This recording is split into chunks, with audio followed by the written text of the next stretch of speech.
বাড়ির কাজের মেয়েটা প্রেগন্যান্ট শুনে শ্বশুরমশাই বললা, আমার বাড়ি থেকে এরকম জঘন্য কাজ কে করল? তখন স্বামী রেগে কাজের মেয়ের গালে প্রচণ্ড জোরে এক থাপ্পড় দিয়ে বলল, ছোটলোকের বাচ্চা, এক্ষুনি এই বাড়ি থেকে চলে যাবি। কাজের মেয়েটা কেঁদে কেঁদে বলল, কই যাব, কাউকে তো চিনি না। যার সাথে পেট বাঁধিয়েছিস তার কাছে যা। বাড়ির আশেপাশে তোকে দেখলে খবর আছে? আমি কাজের মেয়ের কাছে গিয়ে স্বাভাবিকভাবে বললাম, ময়না, সত্যি করে বলো তো, তোমার সন্তানের বাবাকে? স্বামী হুঙ্কার দিয়ে বলল, কে আবার? পাড়ার মজিদ, ওর সাথে তো প্রায় হেসে হেসে গল্প করে। কাজের মেয়েটা কাঁদতে কাঁদতে বাড়ি ছেড়ে চলে গেল। ভাগ্যের পরিহাসে ময়নার সাথে রাস্তায় দেখা প্রায় 9 বছর পর। সাথে তার ছেলেকে দেখে চমকে গেলাম। দেখতে হুবহু আমার স্বামীর মতো। সে চুল, সেই চোখ, সেই মুখের কাটিং, গায়ের রং। তবে কি না, নিজের মনের সাথে এভাবে আর পারা যায় না।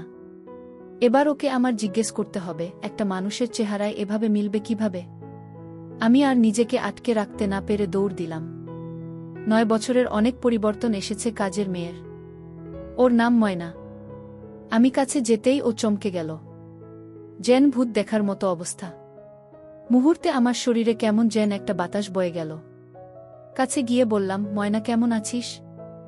এতদিন কোথায় ছিলি? দেখিনি কখনো।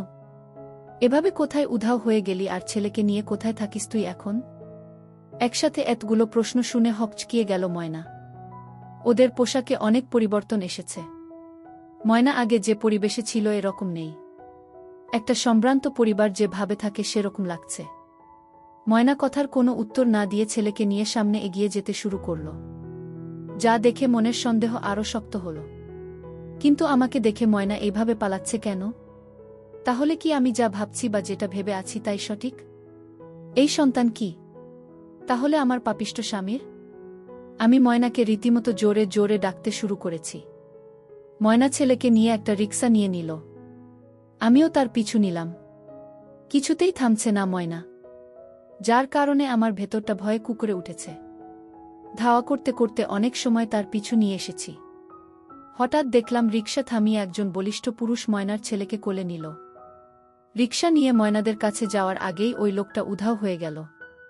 চোখের সামনে মানুষ এভাবে মিলিয়ে যায় কিভাবে? এত বড় মফস্বল শহরে মানুষের কোনো পাত্তা পাওয়া যায় না। যদি একটু চোখের আড়াল হতে পারে, ময়না আমার চোখের সামনে থেকে কোথায় গেল? বুঝে ওঠার আগেই না আর ভাবতে পারছি না। এভাবে বাঁচা যায় না। আজকে এর একটা বিহিত করব। খুঁজে বের করব লোকটাকে ছিল।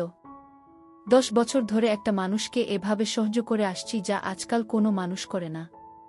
শুধুমাত্র মানুষটাকে ভালোবেসে বিয়ে করেছি বলে আজ এভাবে তাকে নিয়ে পড়ে আছি।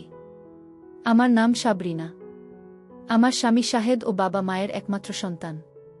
10 বছর ধরে মা হওয়ার স্বাদ পায়নি বললে ভুল হবে। যদি নিজের স্বামী অন্যমনস্ক থাকে এসব নিয়ে, তাহলে কি মা হওয়া যায়? আমি বাড়ি ফিরে এলাম আর ভাবতে লাগলাম, এত বছর ধরে কেন এত উদাসীন থাকে ও? আর কেনই বা এত বাজে ব্যবহার করে আমার সাথে? নিজের শ্বশুর বাবাও আমাকে দেখতে পারে না। এখন আমার কাছে সবটাই পানির মতো পরিষ্কার হয়ে গেছে। শাশুড়ি শুধু একটু ভালোবাসে, সেটা কেন তাও জানি না। হয়তো আমি স্কুলের টিচার চাকরি করি বলে, আমার টাকায় সংসার চলে বলে। সবটাই আমার মনের সন্দেহ। মাথা ভনভন করছে। এসব ভাবতে ভাবতে বাড়ির গেটে আসলাম আর এগোতে পারলাম না। শুধু একবার উপরে চাইলাম আর পড়ে গেলাম, আর কিছু মনে নাই। চোখ খুলে দেখি হাসপাতালের বিছানায়। মাথার পাশে আমার প্রাণপ্রিয় স্বামী আর শাশুড়ি বসে আছে। আর মাথায় হাত বোলাচ্ছে আমার শাশুড়ি। তুমি ঠিক আছো তো মা, রিনা? এখন কেমন লাগছে তোমার? উনি আমায় রিনা বলেই ডাকে। আজকে আমার উনি চোখের একটু মায়া দেখলাম, সামান্য পানি ছিল। সেটা কি আমার জন্য নাকি তাও আমার এখন সন্দেহ হচ্ছে। মনের ভিতরে রাখতে না পেরে আমি সরাসরি শাহেদকে জিজ্ঞেস করে বসি শাশুড়ির সামনে, আজকে রিকশায় তুমি ছিলে তাই না? ময়নার ছেলেটা তোমার। ধরা পড়ে গেলে শাহেদ তুমি আমার চোখে এভাবে ফাঁকি দিতে পারবে না। এত বছর ধরে আমার সাথে এভাবে খেলা করলা তুমি শাহেদ, কেন? তুমি না আমায় ভালোবাসতা? চাঁদের সাথে আমাকে তুলনা করতা? আমায় নিয়ে ইহকাল পরকাল থাকবে বলেছিলা? সেসব কি একবারের জন্য মনে পড়ে নাই তোমার? আমি হাউমাউ করে কেঁদে দিলাম। হঠাৎ এসব বলতে শাহেদ যেন আসমান থেকে পড়েছে। রিনা এসব জানল কি করে? এবার কি বলব আমি ওকে? ও কি সত্যি দেখে ফেলল আমাকে? এত বছরের অপেক্ষা কি তাহলে বৃথা যাবে? এভাবে সব শেষ হতে দেওয়া যাবে না। কিছু একটা করতে হবে। কি বলছো পাগলের মতো? মাথা ঠিক আছে তোমার? মনের মধ্যে শুধু এসব নিয়ে থাকো, এজন্য আবোল তাবোল বলছো? শাহেদের কথার উত্তর দিতে যাওয়ার আগে শাশুড়ি মা আমাকে থামিয়ে দিয়ে বলল, বৌমা তুমি অসুস্থ, তাই হয়তো কাকে না কাকে দেখেছ, ঠিক নাই।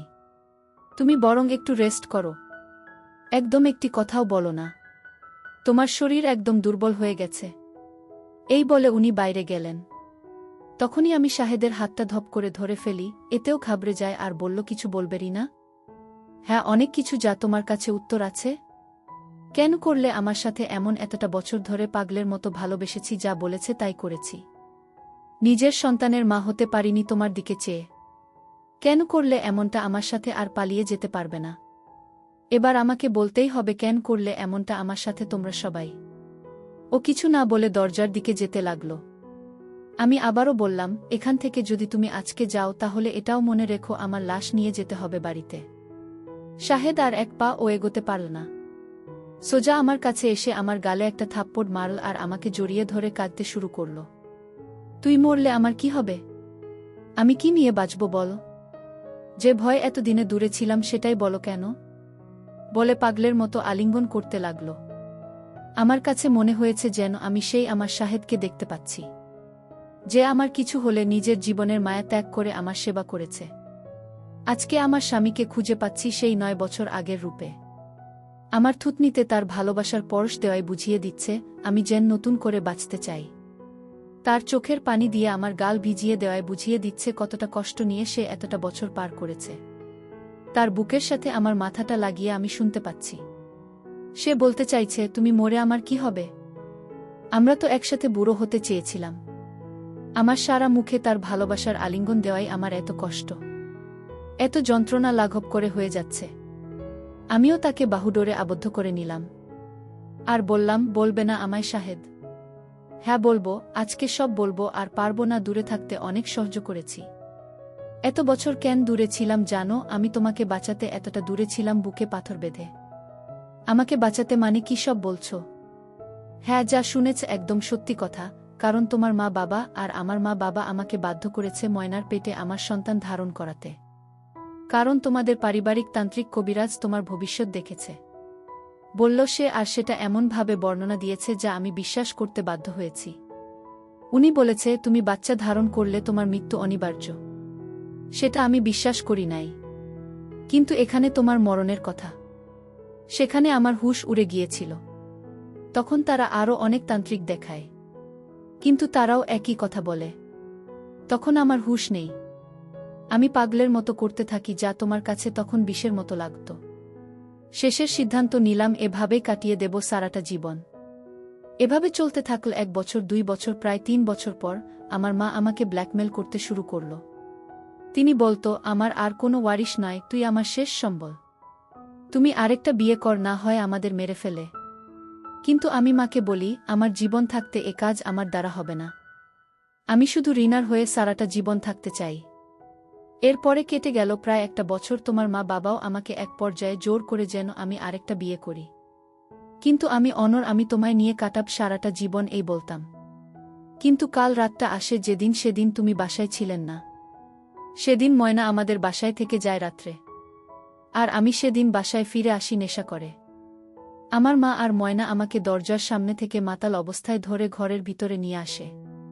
এটুকুই জানি, বাকিটা আমার মা যা বলল তাই। আমি বিশ্বাস করতে বাধ্য হই। বাবা কিছুই জানত না।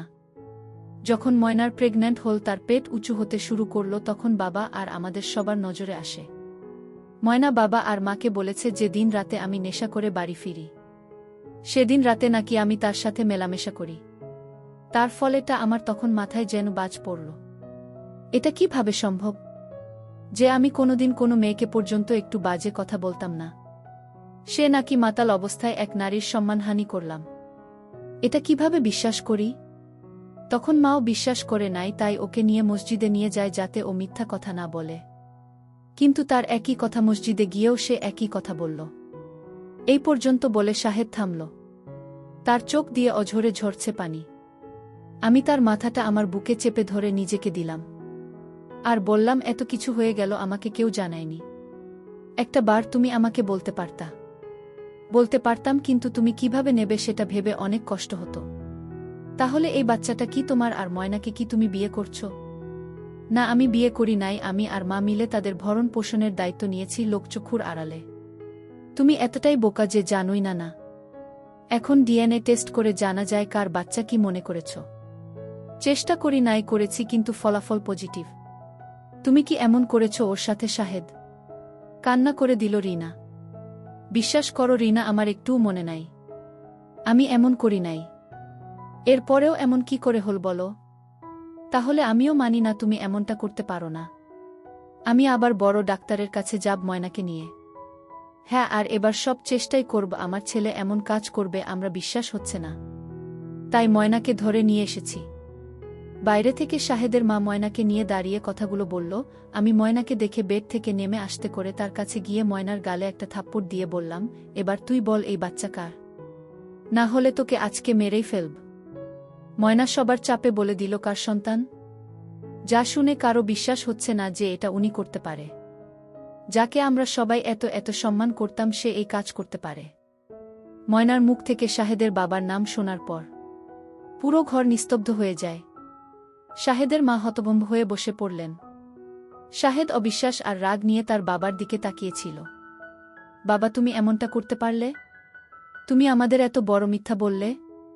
তুমি তোমার স্বার্থের জন্য এত নিচে নেমে গেলে? শাহেদের কণ্ঠে দুঃখ আর রাগ মিশেছিল। শাহেদের বাবা মাথা নিচু করে দাঁড়িয়েছিলেন। তিনি কিছু বলার চেষ্টা করলেন, কিন্তু তার মুখ দিয়ে কোনো শব্দ বের হল না।